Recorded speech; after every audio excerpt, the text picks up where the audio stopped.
What conclusions have you drawn about the pro-terrorist social contagion sweeping the nation's university campuses? Hi, I'm Rex Rogers, and this is episode number 148 of Discerning What Is Best, a podcast applying unchanging biblical principles in a rapidly changing world and a Christian worldview to current issues and everyday life. Why do protesters, generously named for sure, believe performative outrage, annoying disruption of others' lives, outright threats or harassment of other American citizens, hunger strikes, or vandalism will persuade others to their point of view? None of this, certainly not vandalism, validates any point of view other than lawlessness. Boorish, immature, threatening language or behavior wins no social advancement to any cause celeb. What kind of mass psychosis has gripped so many people in America, including public university faculty and administrative leaders, and misnamed so-called progressive politicians, that they have no moral conscience, no common sense, no respect for law and order, no evident patriotism, and worse, openly support Hamas? Demonstrations now occurring on more than 80 public university campuses nationwide are not the same as the demonstrations in the 1960s. One, the demonstrations in the 60s focused on the Vietnam War, in which Americans were directly involved. Not so today. Number two, 60s demonstrations, including those focused upon gaining civil rights for Black Americans, were based upon U.S. constitutional law and other American founding documents. Today's demonstrators specifically reject these documents and their values. The right to express oneself, to disagree, even to protest, is indeed an American civil liberty defined by free speech in the First Amendment. As far as that goes, I'm all in. But an extensive body of law developed largely in the 1960s clearly states that protests qualify as free speech as long as they remain peaceful. Do not impede others, as in highways, tunnels, streets, and walkways. Do not incite violence or endanger others, and do not commandeer or destroy property, and do not turn violent. Today's demonstrations have repeatedly crossed these lines in multiple locations. Politicians and celebrities are rushing to assert the protesters are just courageous students, speaking up on behalf of Palestinian human rights. But this gaslighting has now been debunked in several cities, including prominently at Columbia University in New York. Outside agitators, professionals, some paid, are involved. These are fifth-column anarchists, some from elsewhere in the world. Actually, America's leading university campuses have been completely overrun by an infestation of riotous, anarchic Hamas sympathizers. Jewish students and faculty on campus are suffering the worst anti-Semitism in the history of the American Republic. Predictably, numbers of students do not know why they are there or what they are protesting. Student protesters and agitators are yelling, chanting, singing, and signing not simply pro-Palestinian messages, something that is at least worthy of discussion, but anti-Semitic, anti-Israel, anti-Zionist, and death to America slogans. For example, the final solution, or long live the Intifada, meaning kill all the Jews, or we're all Hamas, go back to Poland, and resistance is justified when people are occupied. What we are seeing is, yes, a minority of students in public universities, but still, these are our kids. What we're seeing is evidence that collapsing standards and increasingly politicized and mediocre faculty reflect a collapse of the university system. Faculty hiring had become increasingly non-meritocratic based on diversity, equity, inclusion criteria. New faculty hires have sought to institutionalize self-serving DEI and recalibrate higher education to prepare a new generation for self-perpetuating radical ideologies. My 35 years in higher education makes me ache when I watch all this. I loved academia, debate, and critical thinking, and the campus atmosphere.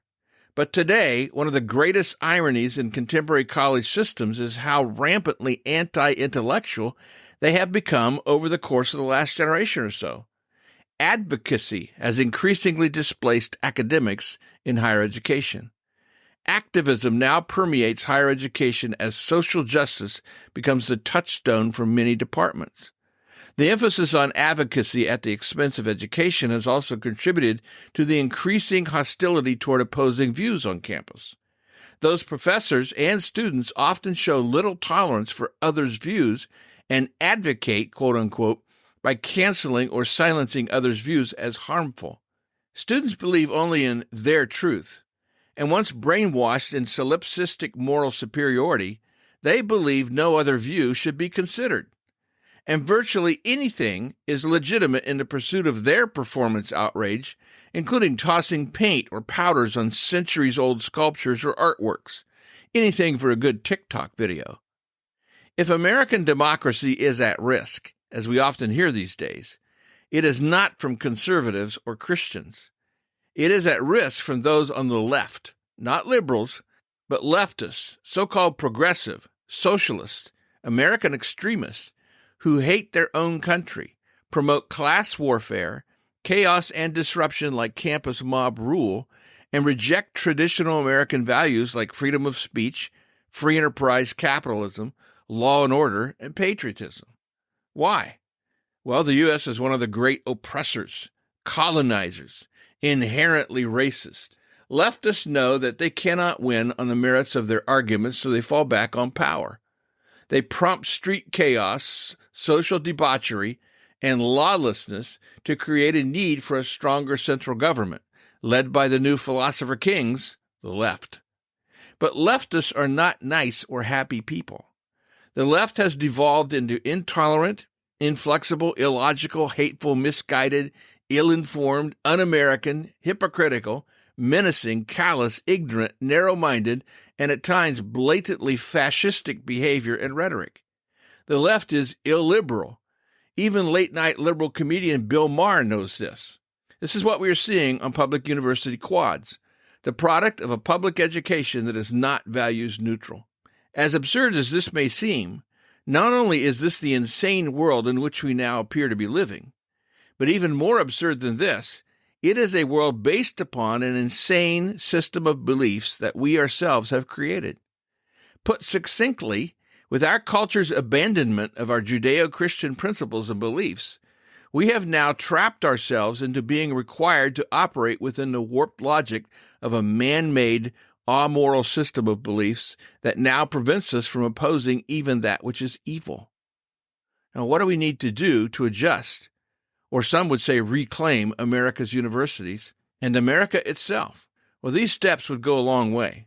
Number one, significantly reduce federal funding for illiberal universities, which receive tens of millions, even billions of federal tax dollars every year. Number two, fire woke pro-Hamas administrative leaders and faculty and staff. Now, I'm not naive. I know this would be an enormous litigation-fueled task, but it's what should be done. And number three, suspend further funding and promotion of DEI, or diversity, equity, and inclusion. These programs talk a good anti-racist game even as they promote racism, destroy incentive while promoting mediocrity, and are anything but fair or equitable. And as to diversity, on most public university campuses today, there is very little, if any, intellectual diversity allowed, meaning conservatives need not apply. Number four, expel, not just suspend, students who commit violence, destroy property, harass nearby Jews, or otherwise threaten public safety. It feels like America is committing suicide. But for most Americans, this is not true. But this is exactly what the left is seeking by generating chaos in pursuit of power. We must protect our own ideals. Well, we'll see you again soon. This podcast is about discerning what is best. If you find this thought-provoking and helpful, follow us on your favorite podcast platform. Download an episode for your friends. And for more Christian commentary, check my website, REXM as in Martin. It's rexmrogers.com.